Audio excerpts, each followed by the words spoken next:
We are underway at Melbourne Park. Uses Kelsey Weems, who's guarded by Mike Kelly. Penetrating, spinning to the baseline.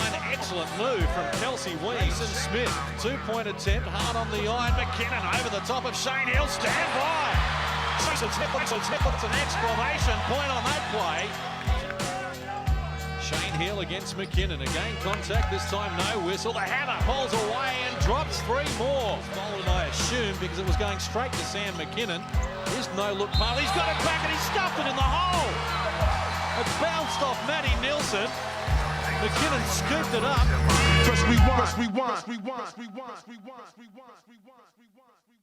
Hello, everybody, and welcome. It is NBL Rewind. Cam Luke, Liam, Santa Maria. Our very special guest is ready to go. Liam, hello to you. And this is one, both being Melburnians as we are, that I think fair to say we've been looking forward to.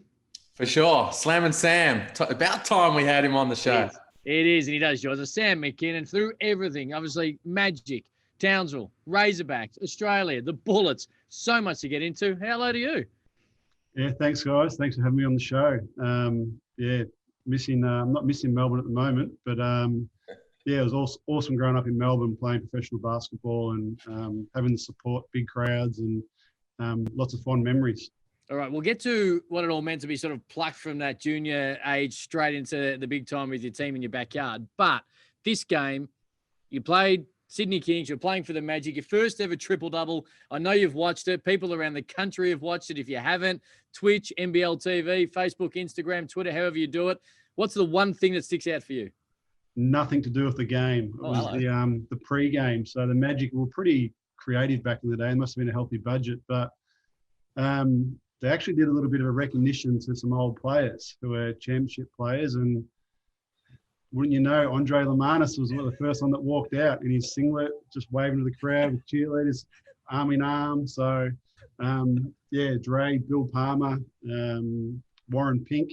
Yeah, so some ex-greats. And first time I've seen Lamanis in a playing uniform, but I don't think he played very much. Did you screenshot that? Has that made its way around the? It's about to. It's about to go to all my social followers. Now, some WhatsApp groups, so I'll share it to the group later today. Now, of course, being the GM now, being creative in NBL 21, is this how you think Dre should maybe come out to games to coach next year, hand in hand with cheerleaders and waving to the crowd in a playing jersey? It could work. Dre's got to change up his style and be a bit more out there. So we'll see. Maybe he might coach in his short shorts and a singlet one game for Heritage Round. Could be a good idea. I love that idea. Sam, this is what it is on NBL Rewind. It's a stroll down memory lane. So I don't know if you've spent much time kind of reflecting on your career and all the twists and turns, but we're going to do that over the next little bit here. Let's start with the Magic. This night, this game, obviously, with a 1998 team that ended up losing the grand final. But what are the overriding thoughts and feelings and emotions when you go back and watch footage of you within that Magic program? I think I was just young and trying to figure it all out. Like, we were, as far as a team and a culture, it's the best culture I've been involved in basketball. And that's all to do with Gorj and people who he puts you around. And I've fought that my whole career, trying to get, why isn't Townsville like this? Why isn't Razorback? Why the why? And look back on it now, and I just watched some footage, and we're pretty talented. We had a lot of good young people, and if I look at the game, we're going to talk about Chris and Clint McDaniel sitting on the bench. We go 6'6" and above, and we're long and athletic and just pounded inside, and clearly if someone got hot from outside was nice, but very talented. Some good old veteran leadership on that group as well. Unfortunately, we probably came up short, 97 and 98, and I know I decided to move on after this, over the next season. But yeah, it's a lot of fond memories, but yeah, very, very talented. Maybe I should have shot the ball a bit more. That's what comes to mind a little bit, that you should have been a little bit more aggressive. Yeah, I think looking back now, I was probably a bit too unselfish, but that's just who I was. I enjoyed being part of a good team, a good culture, and I love winning. And I was happy to get a rebound or play defense and That's what made me who I am today. Like I look at the keyway and the stretch of the floor, different errors, whatnot. But yeah, I was pretty aggressive trying to get offensive rebounds, and that was sort of part of our thing for second chance points and slash into the basket off post feeds. I look at that now and just, come on, young fella, cut, move. But they run stands for space, so the game's definitely different. But you just got to pick your times to get involved, because not everyone can have the ball in their hand, and I think that's what I did well, is get involved without the ball in my hand. Let's go back to the start, because it's incredibly talented junior. I'm assuming you had a lot of NBL clubs after you. Yeah, so I actually tried to get signed by I think it was the West Side Saints back in the day with Gary Fox. Mm-hmm. Sent in a letter out and was like, nah, not interested, sort of thing. And then a year later, quite a few teams, all the Melbourne teams, and particularly Brisbane. I flew to Brisbane and got recruited here. I was going to do year 12 at St. Peter's, and turned that down. It was sort of out of pretty much the Giants and the Magic. And I chose to play for the Magic as a Gorjun, and just the whole sense and I guess the sell, so to speak, and the development he put into. So that was a good decision. Well, when you're making that decision, does it ever factor into the fact, and you mentioned the Bullets there, but like you're from Melbourne, you don't live too far away from, say, Flinders Park or the Glass House, whatever they were playing at the time. How much of a pull, or how much of it in that decision was it that you're going to play in your backyard in front of huge crowds with, your family and friends being able to go every Friday and Saturday night and watch you do it? Yeah, that was big for me, like family and just sort of being in the hometown and being comfortable. I was probably a bit too scared to travel, and it wasn't until like that my first year that a fair few college opportunities came my way as well. But because I was professional, I was pretty comfortable in Melbourne, and it was a pretty easy decision to play in front of 15,000 people. Yeah. My first game, I think, was against the Bullets, and might have been a Wednesday night, and it was 8,000, and the local derby's 15,000. Giants Kings was 12,000. So we were the shit. We were pretty good back in the day, and got a lot of publicity, and the product was really good too. Liam will know your stats. So do you remember your first game and what you did? And if not, Liam can help you out. Jeez, I think my first score was a free throw, believe it or not. Wasn't in your first game, though, Sam. Told you to have it. 0 points, 5 fouls, I think, on debut. Really? Was it that bad? All right. Was that against Brisbane or not? Geez, I'm not sure. The stat man would know. Mate, five of those fouls were mistakes, mate. They were just guessing by the referee. Preseason game. Stat man, you're wrong, mate. Sorry, you're wrong. Well, can't be right. While let's talk about stats, because you were a stat sheet stuffer. We're highlighting this game because it was your first triple double, second all time in triple doubles in the NBL behind Rob Rose. Obviously, the most of any Australian-born player in the NBL. What did you think about stats at any point during your career? Did you enjoy getting triple doubles or stuff in the stat sheet? Did you look at the box score after games? What was your mentality about stats during your career? I just what I did really. Like, I could rebound, and for me, get myself involved in the game was grabbing a defensive rebound, bringing it up the floor. In halftime, you end up passing someone who shoots it because it's a good play, and that was just my natural game. So the stats came out of that. In the half court, I wouldn't say offense ran through me, but maybe just because of my athletic ability, I could draw a double team, and I had half a brain, so I could make a decent pass. But no, I think just the way I played, really. I remember there's definitely some games when you're aware that you're close to triple double, and I know Pat Reedy never lives it down, but in Townsville, I was going for a triple double, and they put me back on to get it, I think, and drew up a play, and I'll draw the double team and just pass it, and Pat had just a bunny layup, like literally a finger roll.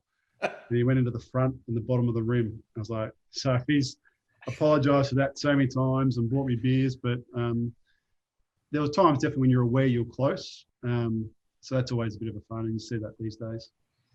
You were talking before about how the Magic is the best culture you've ever been a part of within basketball. You're obviously a part of trying to build the same thing right there in Brisbane. What made it so good? How would you define it? What were the key elements of that culture that made it so good? I think, Brian, it's the care.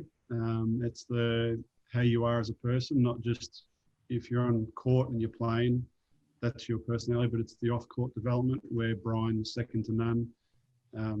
Brucey Gray still a well-renowned strength and conditioning coach, and so we were fit. Just psychologists, the people that Brian would sort of bring into the club for whatever you needed. I know I need some help in that space, and Billy Nelson was good for me. Just anything, that's what Brian did, and going to Townsville, that's what Stacks tried to implement a bit of that. It just takes time, and because Brian was in the community in Melbourne, he knew a lot of people, well connected, so just very fortunate, and just bits and pieces that I picked up along the way.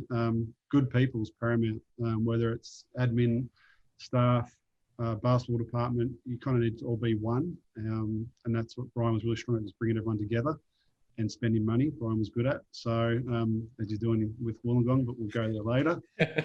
Hi, Gorge. But yeah, great with that, and I think that's why I'm really lucky here, like to work with Dre. Dre was Stacks' assistant and with the Magic, and obviously did great things in New Zealand. So what we're doing here in Brisbane, we're getting there. I think we have a really good on-court team going at the moment, and we're just trying to work through things slowly, and it does take time, but we're trying to make a mark here in the Brisbane community. I was just going to say, Cam, just jump on something that Sam said there. What did you work on with Billy Nelson during those early years? Just a bit of a kind of positive talk was one of my biggest issues. Just getting down on myself. But like team, I was pretty close with Daniel Kowalski for a bit. So just other athletes going through certain things, and just your own personal thoughts and just battling those. So they were big for me. I was always told how good I was as a junior and even as a professional, but the NBA talk, things like that, definitely did affect me at times, and let the pressure probably get to me. And yeah, so that was stuff that Billy helped me with. I always, just on that, I always ask a lot of athletes when you actually knew you were going to actually make something of it. So clearly you're incredibly talented, as you touched on, and everyone has ups and downs. Do you remember a particular time? And I'm asking this, it's a loaded question, because I think there is one game I was actually at, and I think that it actually changed the fortunes of that season, and also kind of both you and Chris Anstey, I think, kind of announced your arrival. Was there a moment of time in those first couple of years where you actually started to realise how good you could be? I think I knew I was half decent when Brian started me in my first year, halfway through the season. There was a bit of uproar with Bruce Bolden and David Graham, and John Dorji and I came in the starting lineup. So I kind of thought I was okay then. And I remember we might have played a final that first year against Perth, and I think I was maybe like 9-9-9. So in my first year as just turned 18. So I kind of thought I was good, and then just the belief comes, and probably just impacting the game, and I was probably able to impact the game without scoring too much too. So that was when I knew I could make my mark.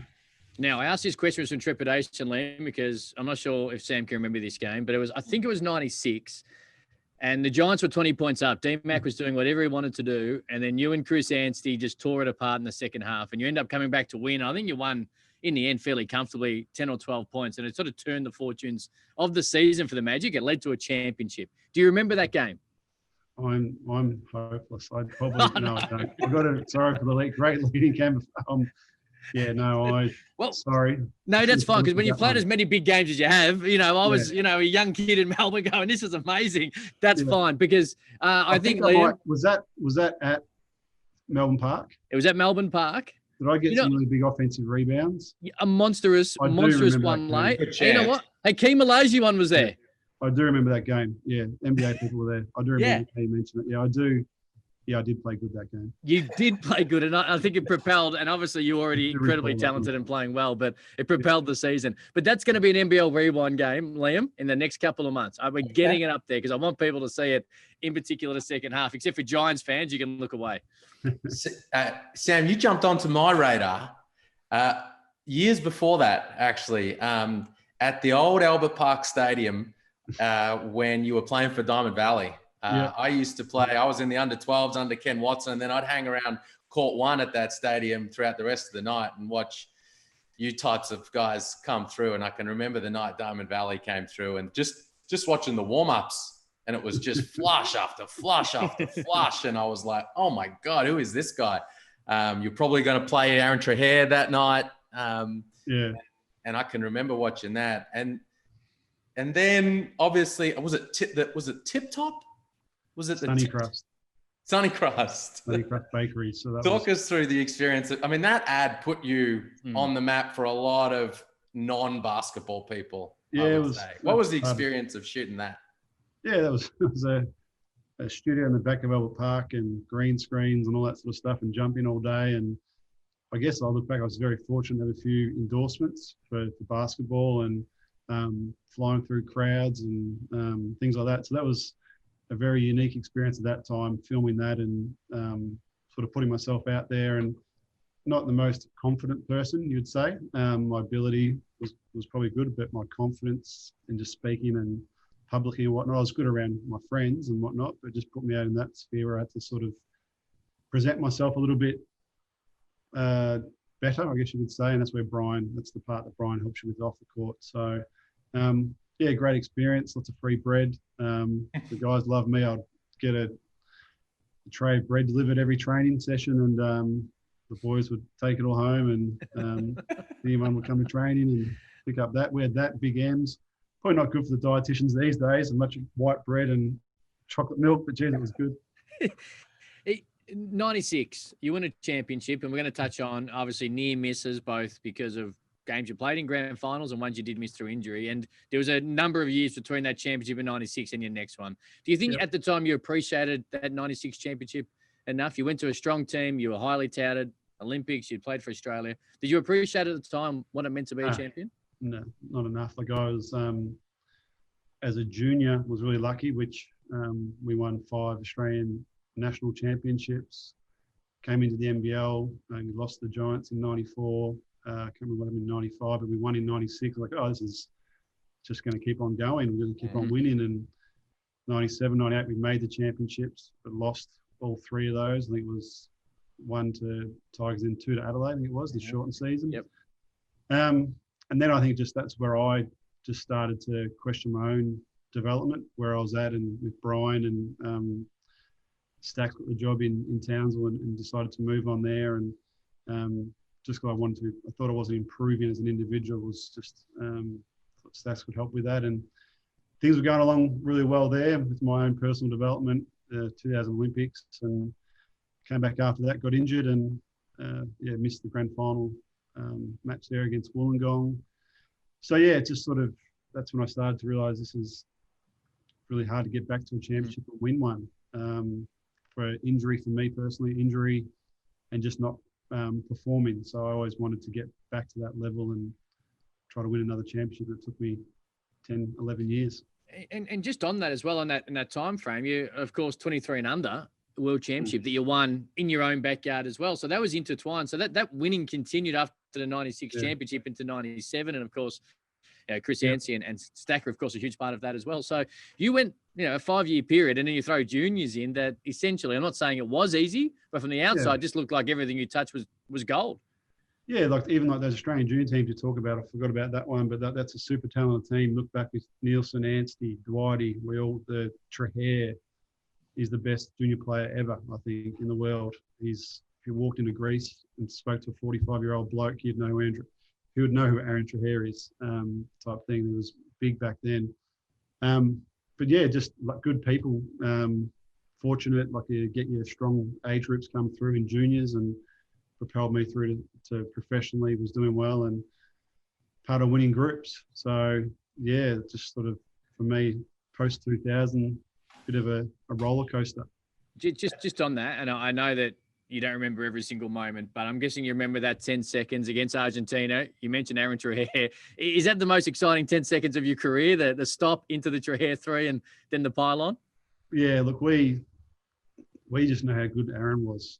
Like Liam mentioned then about juniors, Diamond Valley versus Tigers. I was like, who's this kid? Far out. He's awesome. And Albert Schweitzer tournaments, we'd always seen Aaron do amazing things. And he's very laconic and late and whatever you want to say about Azza. But geez, he could he had some big ones and was willing to take the shot. So yeah, that was unbelievable, and could see how hard we celebrated and how pumped we were for each other. Mm-hmm. You mentioned the move to Townsville, and you know what you were feeling at the time. Looking back, was it the right move? I think it was for me at that stage, just because I think Stacks was great at developing people and the training plan he had in place. Yeah, look, who knows if I hadn't got injured, if I would have stayed or not. I did try to come back, I think, to the Titans at that stage after Townsville. Little known fact, I just tried to come back for half their money and whatnot, and but just I think they fell over or whatever happened there. But Townsville was great. Like, I got to be around, well, Rob Rose firstly, and just see what type of competitor and what drove him. And then with Stacks bringing in Mike Kelly and Pat Reedy, all those guys that he brought in, the development of Goody, a few of the young kids, Brad Davidson, that was a really good group as well. So like the first year in Townsville, I definitely questioned. I was like, what did I do? What am I doing? Like, Simon was a different person back then. He'd freely admit that, and just trying to get everyone on one page was like, oh my God, crazy.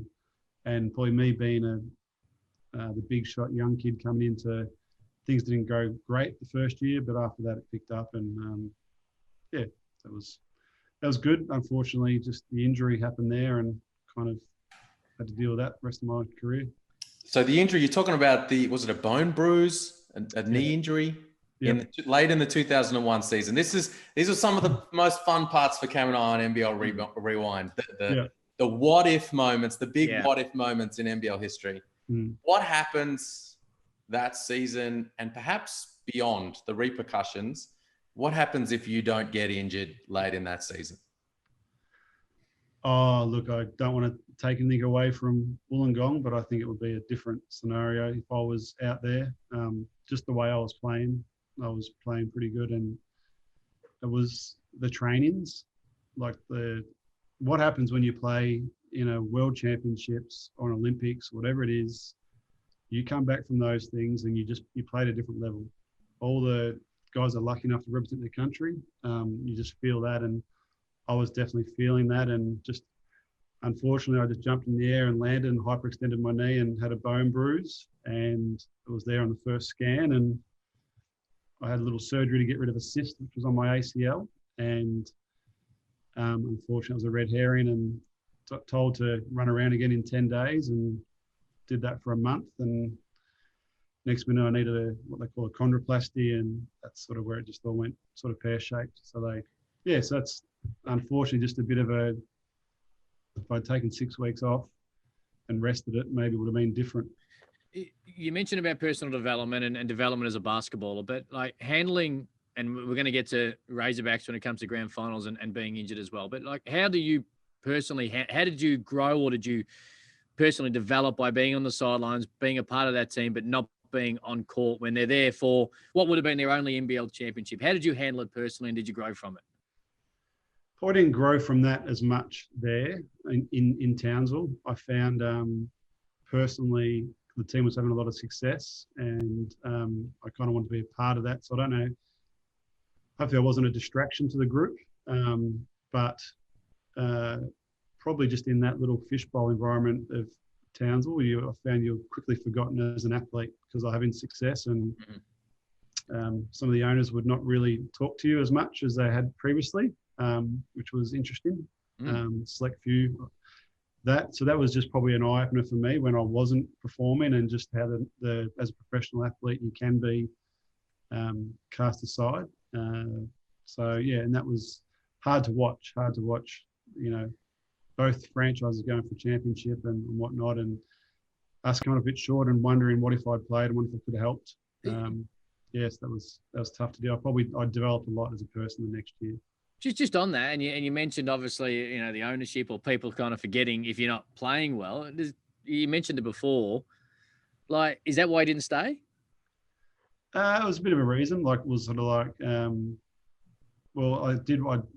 think it was just a frustration at the management of the injury and not knowing what was going on and being up north, so to speak. And so, yeah, I just thought, and it was time for me to get out of there, I think.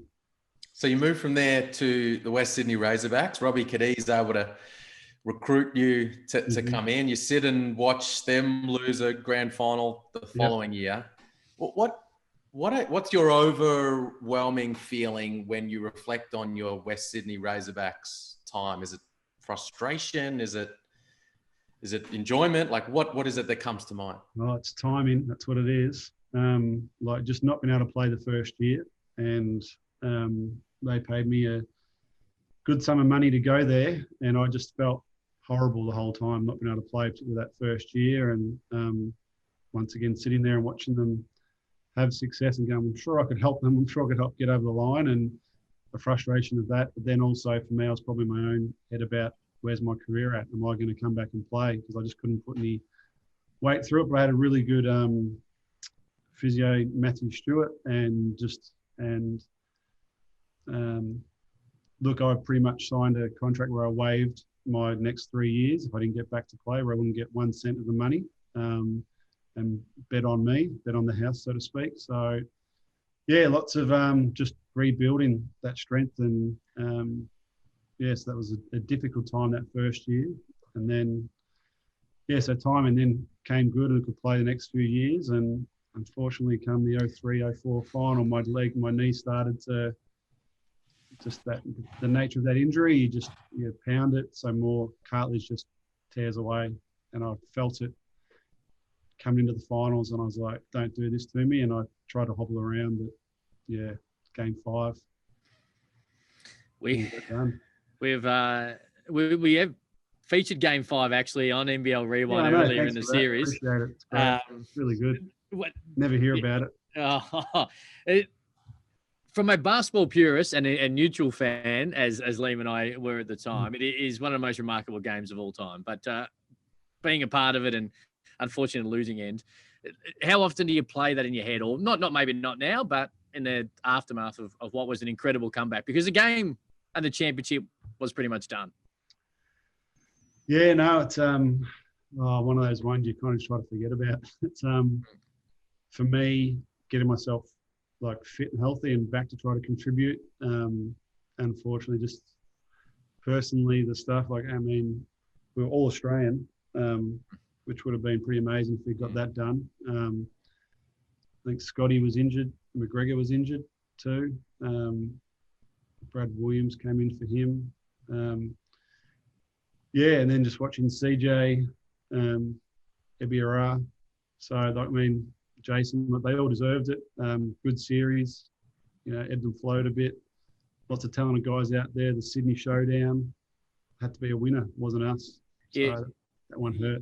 You speak about Ebby, you speak about CJ Bruton, you speak about Jason Smith, and you work with Stu, and you've got close relationships with others. How many times do they bring it up in the aftermath of it? Even maybe to this day, do they ever just every now and then randomly say, "Remember that last quarter"? CJ doesn't say anything. Okay. But, it's Ebby will say stuff and post stuff on social media and whatnot, and but it's part of basketball folklore now. It's part of the chapter of Australian basketball, and yeah, it didn't happen. So, but it's all good banter. We all respect each other, and it's part of the battle. Did you guys? What happened? Did you think you had it won? I don't think we ever thought we had it won. I look back on it now, and I know for me personally, I was just trying to get there to contribute because I couldn't put any weight through my knee. Right. So I couldn't sort of stop, and it's weird, the injury. It's frustrating. So I knew I was on borrowed time, what I could do, and probably the anxiety came through to not performing how I would have liked to personally. We all probably look back on it, and you watch game tape. Why'd I turn that over? I'm an inbound. It happens. Well, I'll tell you what we'll do. Let's fire this up. Let's talk Brisbane because they did a hell of a lot better in the Bullets. Times. Let's talk 2007. Yes. Made the move to Brisbane, Vegas, and under Joe Wright, things start rocking and rolling. And you have, the team, of course, one of the greatest of all time, 21 wins in a row at one point. But you have one of the greatest individual seasons in NBL history. League MVP, Grand Final MVP, Defensive Player of the Year.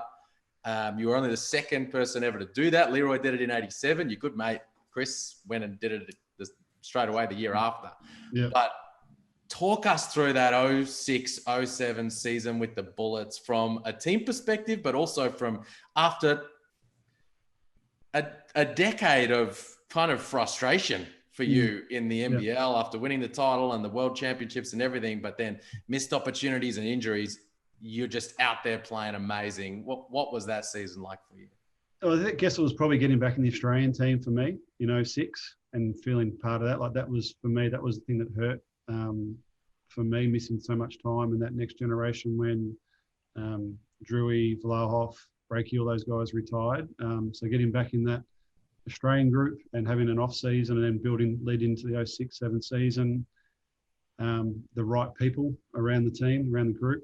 It was fun. That's what it was. It was a lot of fun. And as an athlete, when your mind and your body comes together, that's when things roll. And pretty sure we had a pre-season in Coffs Harbour tournament. I think might have the Blitz there maybe, or at some point. And I remember I did pretty well there. I can still remember that going, this is really easy and fun. So yeah, it was just, it rolled on through the year and I won some awards or won a lot of awards and we won the championship. And, there's games, we were all trying to get double figures. They were just fun. Players competed. The trainings were great. We had a bit of a G unit, the grey unit, which was led by Mick Hill. So our trainings were really competitive and like a game. So that really put us in a good position to prepare every week. And if you have that, that's amazing. Just a correction. You didn't win some awards, mate. You won every award. Yeah, maybe every award. Like, come on. I won every award. So, Did you feel unstoppable that season? Yeah, we did. Yeah. No, not we. Yeah. Well, I did. Yeah, I felt, as I said, from the pre-season, I just felt like no one could guard me or stay with me, or I could impact the game wherever I needed to. So apart from Catalini's 50 that he scored on us, I got Defensive Player of the Year. Anyway, I won't talk about that. No, he spoke about that when he joined us, did actually. he? So Surprise. we got that as well. Dusty Reichert let him have 25 in the first quarter, and I had to guard him. And he was shooting it into the sea. So anyway, but that happened. Did you have to guard Hoagie at practice? Yeah, I did that. Yeah, like we all, because whether it was Dusty or me, but that was part of that group, was so interchangeable. We could guard from it was good who's good at guarding bigs is CJ. He's a strong little nugget and he gets them, just draws charges, frustrates people. So we would switch stuff and have a bit of fun with it. And that was a good group to be associated with, that's for sure. And of course, being part of successful teams previously, but you talk about the fun. You've been able to get over that knee and the frustration Liam spoke about for nearly a decade. The team's playing particularly well. You feel great. You're also on the verge of getting a championship after over a decade of waiting since your last one. Is it the most fun season you've ever had? Is that your most fun period of basketball during that year? Yeah, without a doubt. That's when it all comes together. Chemistry of the group. There was some great. Look, I mean, that chemistry was good. Townsville was really good. What Stacks did there with Rob and Mike and all the families. Like I was, didn't have any kids at that stage, but there was 15 kids under 5. That culture was really good. So I've had some really good time. I mean, the All Aussie group in Razorbacks was great times, but when it comes together and you just feel like you can beat anyone and compete, like that was the pinnacle for me. What do you remember about the win streak? Was Singapore in the league that year? I'm going to say yes. Yeah, I would have thought so. Maybe. I remember we were in Singapore and Dylan Voucher, we were trying to get him to get 10 points. That was fun times. But I kind of also, the win streak, I remember, I feel like we need to lose one. It was weird. I was like, I'd rather lose one, but we kind of didn't lose till the grand final. I think when the Tigers beat us. But that's when you felt invincible, knowing you could walk in to anyone's gym, being home or away, clearly away, and they sort of fear you. And we had that belief. So we sort of got to double digits. It was like, oh, let's get this thing rolling. And yeah, the group believed in it. I mean, Stephen Black, how good was he? Like he's probably a little bit forgotten about, but geez, he could play. Like he was smart, and Ebby, CJ, break you off the bench, Dusty, young Gibson, like it was Mick Hill. Good group, good fun group to be around. Jeff Van Groningen says that Dylan Voucher was the key piece to that puzzle. Do you agree with that? No, I forgot about him, so I didn't mention him. He's a Kiwi, so he means nothing. Nah, Dylan, that was the sign-in. I do recall my first year. The first year at Brisbane was a bit unique. And then when Jeff signed Dylan, I remember saying to him, now you understand it. Like that's what you need. Good team people. So yeah, Dylan was great, clearly.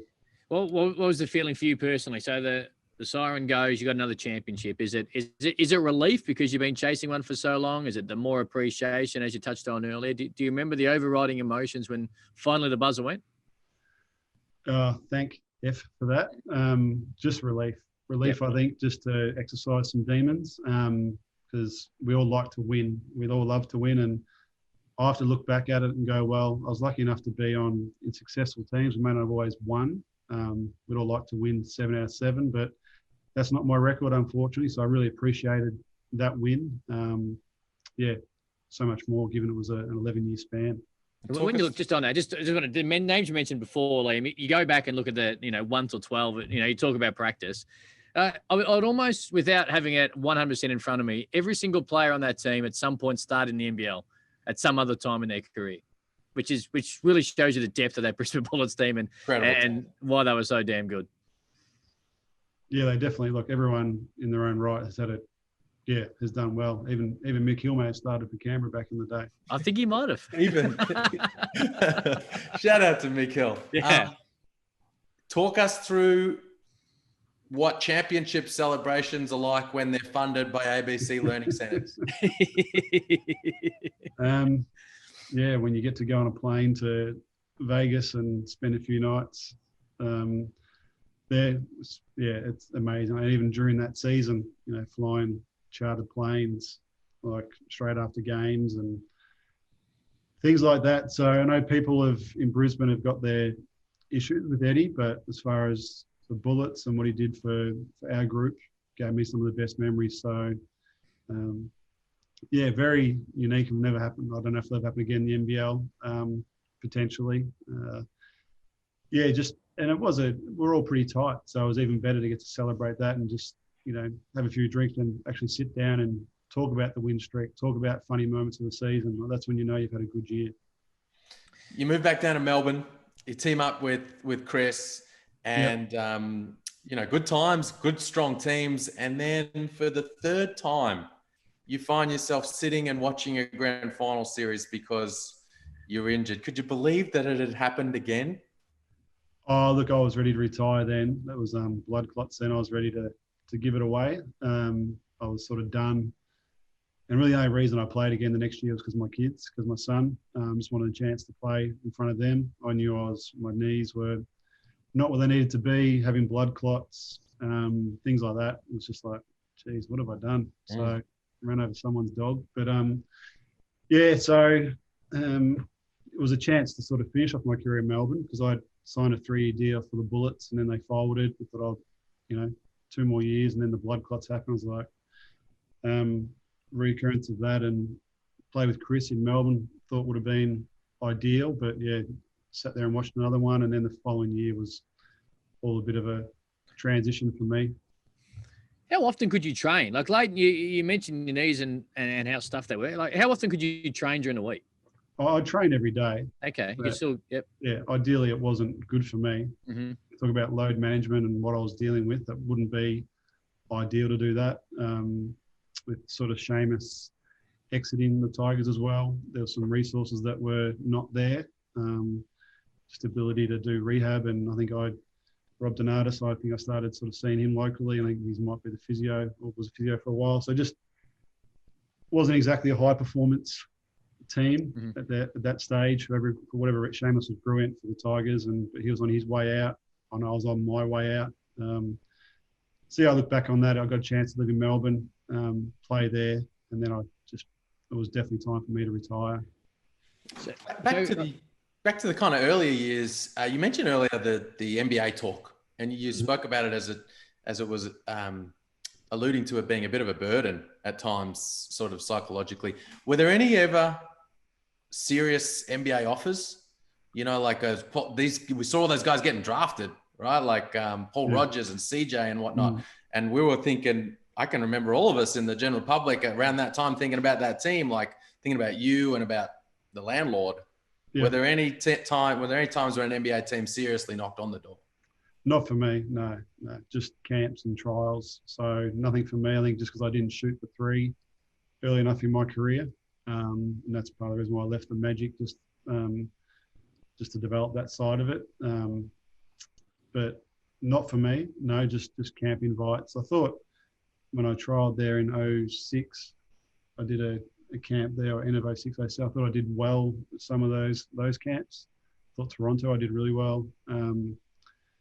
And Cleveland, I did okay. But I mean, it is what it's just wasn't the right timing. And I wasn't good enough for the NBA at that stage. So yeah, just that was always probably the younger years was a bit of a burden and the pressure, like because Chris had been drafted, Dwight had been offered a 3-year deal.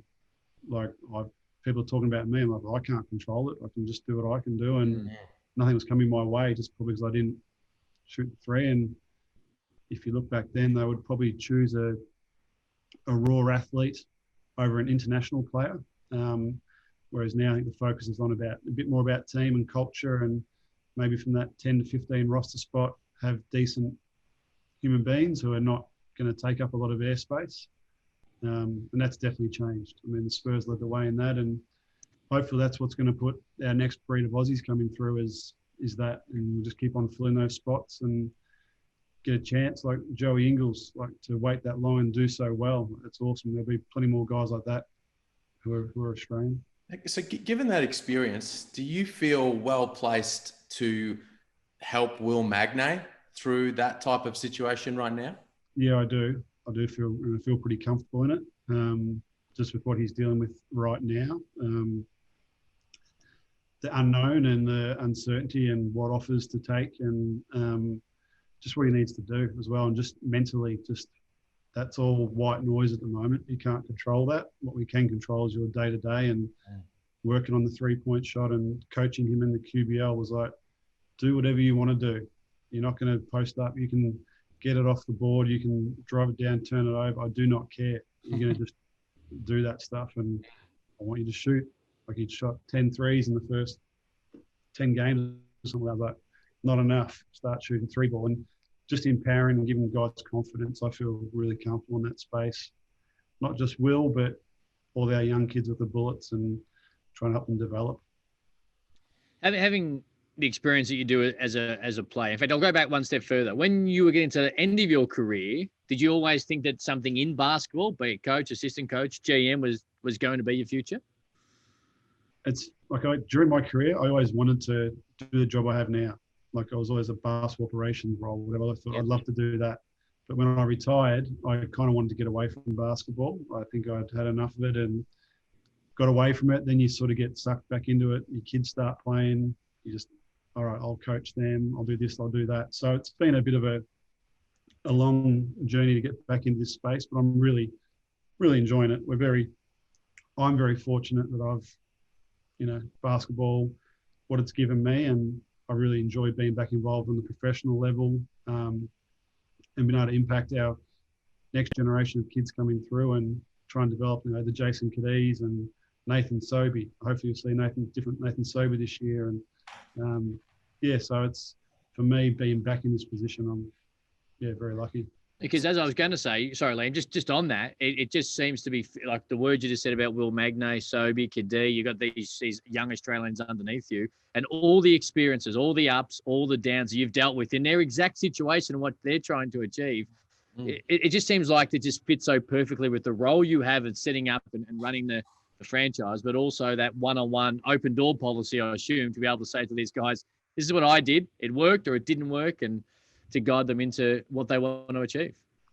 Yeah, I hope so. And it's just also winning their trust over, like winning the trust of the players to feel comfortable to talk to me about their own personal struggles, or I'm doing this well, what can I do this bit better? But we're we've got Dre, obviously CJ, sometimes with CJ, you don't know what he's trying to tell you, but he dumbs it down eventually and you work out what he's saying. But so we stir CJ about that. But Greg Vanderjack coming on to staff as well. So we've got a good coaching staff, and it's an open door policy for us. And my experience personally myself, I think I can definitely help. So are you off the floor now on the day-to-day? I am, but I'm also, I am. I'm not on the court, but just around the court, trying to just like to jump in every now and again when I can, just because I think that's a really important part, not just to go straight to administration. My skill set's still on court. I can help with bits and pieces and just talk to players and ask me how training was, why you did that, and just generally have a talk. So I think that's what I don't have to be that administrative guy who just solely does that. Hopefully I can blend both roles. Yeah, well, because I was interested because, obviously the work you've done with Will and as a mentor for him and helping him both up here and out on the floor. And then we see a guy like Harry Froling coming to the organization, and he's, at the time he's saying, well, I want to come and work with Sam Mackinnon. I really feel like that's going to help me in my game. So I was wondering, like, geez, if you were off the floor and in the office, then they're missing out on those opportunities. Yeah, look, with Harry, that one was on me. I know the family quite well. But it's environment for Harry. For me, it was just a real simple thing, really, really simple. Like he's a good kid with a bit of an edge, and he just needs to learn to manage that edge. It's that simple. It's not eat as much, which I can say that about Harry because I know him quite well. But he's doing an amazing job. Like I'm sure if you've seen him, some of the QSL highlights, that's a different league, right? But his body shape and size and his IQ's off the charts. Like he's a really smart basketball player, and he's going to do some big things this year already. Like him, Hodgie, Will, young Tyrell. I really like that Aussie front court. And then the one big piece is the import. So I really like what our group can potentially do. Well, Kiwi is not going to enjoy you claiming Tyrell just quietly. But, it's just on that. I was just going to say, you've been a part of a successful All-Australian lineup at the Razorbacks and nearly went all the way. Like, did it cross your mind to try and go All-Australian? It has crossed my mind. It has. Trust me, it's crossed my mind. If I can't say who I'd like to look at. Anyway, but yes, it has crossed my mind. Okay, that'll be enough for us on NBL Overtime to spend 15 minutes about who it might have been. Great. I like the idea. We're ready to choose that. We're ready to pivot that way if it goes that way. Okay. Sam, big news. You're obviously a former captain of the Boomers, so we've got to ask you this under the current circumstances. Big news over the last couple of days with Brett Brown stepping down from the role. I've been very strong in saying that I think that Andre Lamanis would be the right person to step back into that role, and we would be best placed to succeed next year if Basketball Australia turned back to him. I don't know where you stand. I know you work with Dre on the day-to-day, but what are your thoughts on that current situation with the Boomers and the head coaching situation? Yeah, it's really unique now, and I know having so many NBA players in the group and particularly trying to get Ben to play and whatnot and commit to that. That's why the NBA influence is really big, having someone in that space. So I think Dre's pretty content to not go back. I don't know if they've made any phone calls to him to sound him out. The obvious one everyone's talking about is Will Weaver, just being the NBA background, understanding the inner workings better than most of that. I do feel like that's the way they'll go, with someone with an NBA background who knows how to manage the players and get the best out of them. Is it Dave Patrick? If they want to get Ben to play as a DP who steps into that role, and with some, I don't know, Trevor Gleeson, I work like I'm not a young Australian, Trevor's not very young, but you know what I mean, like an NBL coach to help facilitate that. So I don't know which way they'll go, but I think Dre's definitely someone who's worth a phone call. What about? It's hard to argue. So what about your first pro head coach? Yeah, he his name's been mentioned as well. So Gorge is a great man manager. That's it's his one strength that he's great at. So I don't know if not being around those guys for the number of years, if that would not help that thing. But it's his name's been mentioned. There's some really good candidates out there, and it's as far as a world job goes, I'm sure there'll be a lot of people vying for that position. So good luck, BA, making the right call there. And just on Brian Gorjun, back in the league after almost a decade out, and as you well and truly spoke about, of course, such a close connection with him as a player. Good to see him back.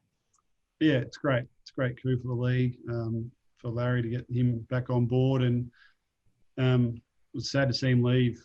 However many years ago it was, but he's done really well over in China and opportunity, timing. So to get him back, and he's putting a good squad together again. So I think Wollongong will be a lot different look than they have been the last few years. So you just feel for guys like Matty Flynn with the resources they had to deal with. And so Gorjun now, he's the enemy. So we're coming for him.